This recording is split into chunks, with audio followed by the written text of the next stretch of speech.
December 7th, 1941, Pearl Harbor.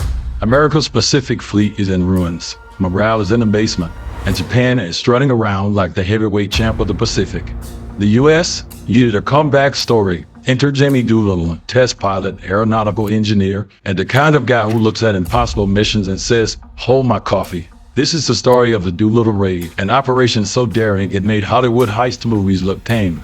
16 bombers, 80 volunteers, 1 aircraft carrier, and a plane that sounded like a bet in a bar. Bet you can't fly a medium bomber off a carrier deck. Spoiler alert, they did. After Pearl Harbor, President Franklin Roosevelt wanted Japan to feel the sting, not just military damage, psychological damage. Japan thought its homeland islands were untouchable. Roosevelt wanted to prove otherwise. Navy Captain Francis Lowe pitched the idea, launch B-25 bombers from a carrier.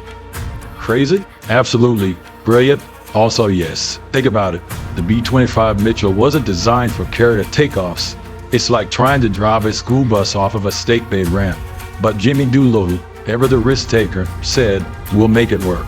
And so began the most audacious training program in Florida.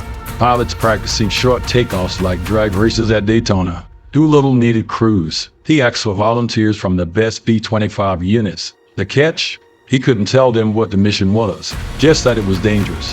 And every single one of them raised their hand. That's 80 men who basically said, "Sure, sounds fun. What's the worst that could happen?" Imagine signing up for a road trip where their itinerary is: Step 1, bomb Tokyo. Step 2, run out of gas. Step 3, hope China or Russia is feeling generous. These guys weren't just brave, they were borderline insane in the best possible way. On April 18, 1942, 16 bombers roared off the deck of the USS Hornet. The plan was already dicey, but then, plot twist, a Japanese picket boat spotted them.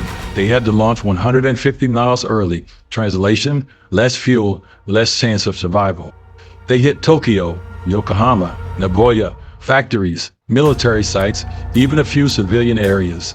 The physical damage? Minimal. But the psychological damage? Massive. Japan realized its mainland wasn't invincible. The raid forced them to divert forces to homeland defense, weakening their Pacific strategy and setting a stage for Midway. Out of 80 men, 77 survived. 3 were killed during the mission, 8 captured, and 3 executed.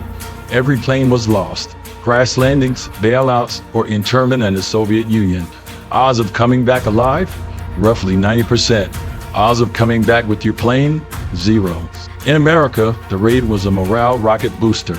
Headlines screamed victory, and suddenly the war didn't feel so hopeless. Doolittle himself thought he'd be court-martialed for losing all his planes. Instead, he got the Medal of Honor and a promotion. Talk about feeling upward. In Japan, the raid was a national embarrassment. Leaders cracked down hard, launching brutal reprisals in China that killed an estimated 250,000 civilians. Strategically, it pushed Admiral Yamamoto to gamble at Midway, a gamble that cost Japan dearly.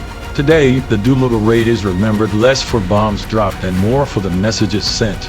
Innovation, audacity, and sheer guts can change the course of history.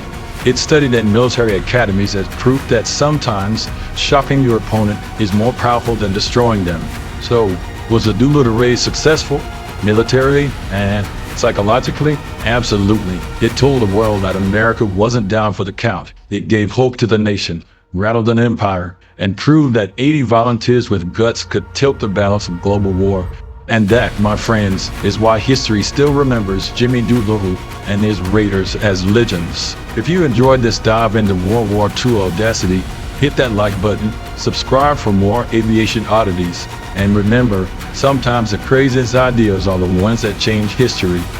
Space Extra, out.